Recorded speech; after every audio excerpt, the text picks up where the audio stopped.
by giving people the power to share, we're making the world more transparent. What Mark Zuckerberg, founder of Facebook, means is that when the world is more transparent, people need to be aware of what they put on social media, because they don't want to affect people mentally or mess up somebody's psyche.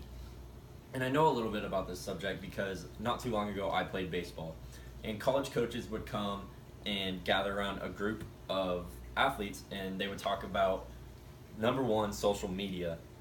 And what they would say would be, don't put stupid stuff on social media. And what they mean by that is, don't put pictures, videos of you drinking, doing drugs, whatever. Because if you do, you show the coach's school that you're a bad influence on it, and they kick you out of the program, and they take all your money, or take all your scholarship money. And that sucks. So I'm going to talk to y'all about the ups and downs of social media and how it affects humans' behavior. And I'm going to do that by talking about the cons of social media, the pros of social media, and how it affects us mentally.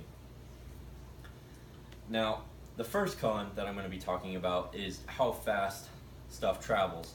And I know I said that it was a pro last week, but it also is a con, and that is because that you can get a message out. If a false prophet puts a message out and blindly people follow it, then they can end up doing things that they don't want to do.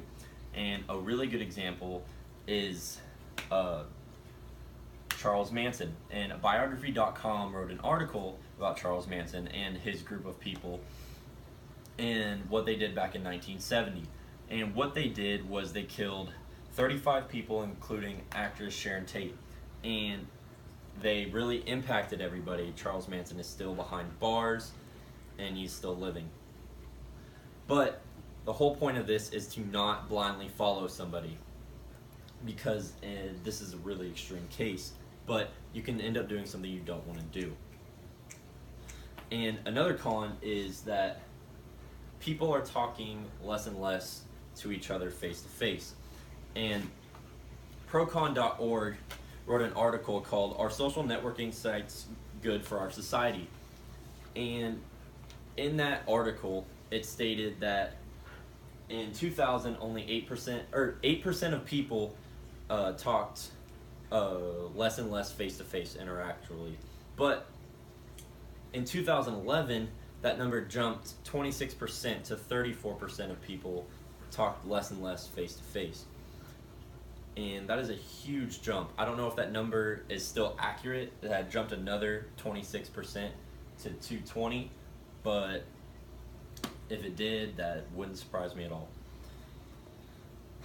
And now we're going to move on to the pros. One of the big pros is that you can promote anything and you can put it out as far as you want. And a man named Jason Mimers, he wrote an article for Forbes called Top 10 Benefits of Social Media Marketing. And there was a poll ran in that article, and it stated that 92% of small business owners said social media marketing was a big part of their businesses in 2014. That's 92% of small businesses. And of those 92%, 80% said it created more traffic flow to their homepage. This means that they are getting more activity within their business, and that also means that they are no longer the little guy. They're starting to be able to compete with the big guys like monopolies, and it creates more variety, and that's what our society thrives on. And another pro is that social media is just fun. Now, an author named Elise Moreau wrote an article, Good and Bad About Social Networking.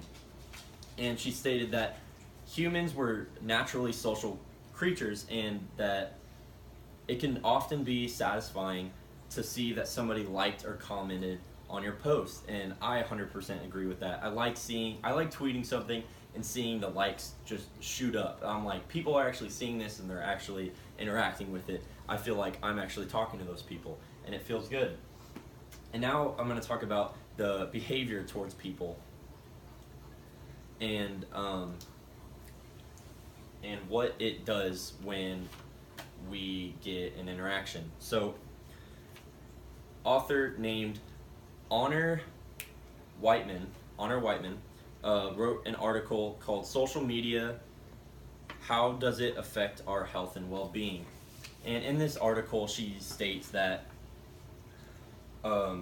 whenever somebody gets a like or comment from a post, there's a part of the brain that triggers, and it's the part of the brain that feels something when you get rewarded. And what this does, it creates an addictive presence there. And so people can get addicted to social media, and it's not good, but it's not bad either. It's not harming anybody, but it needs to be done in moderation. Now that I've wrapped this up and I hit all three of my points of pros, cons, and how it affects people, just remember to do it all in moderation. We got to pan everybody.